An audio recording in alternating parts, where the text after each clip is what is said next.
Après une série d'entretiens à l'Élysée, les deux chefs d'État se sont rendus à l'Institut du monde arabe. Cette visite a été l'occasion de présenter au souverain et au président français le projet de centre culturel du Maroc qui sera prochainement édifié dans la capitale française Paris.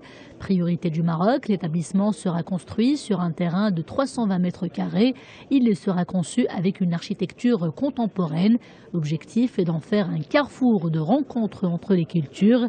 Le coût d'investissement s'élève à un peu plus de 70 millions de dirhams.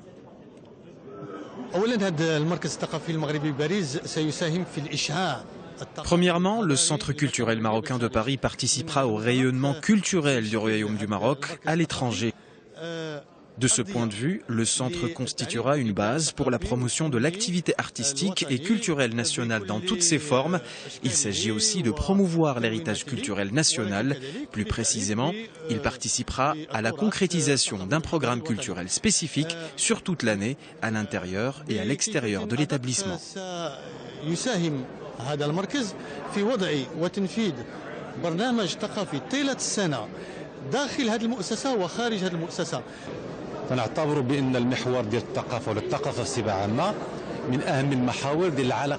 Nous considérons que la culture en général est l'un des principaux axes de la relation entre le Maroc et les Marocains, peu importe où ils se trouvent.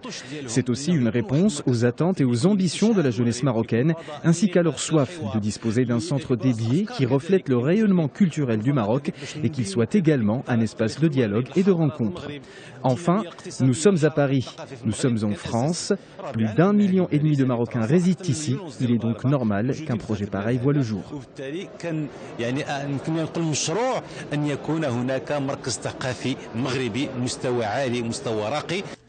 Sa Majesté Mohamed VI et le président français François Hollande ont également présidé à l'Institut du monde arabe la signature d'une convention entre la direction des archives royales et le musée de l'ordre et de la libération. Le but est d'organiser une exposition sur le Maroc en octobre prochain.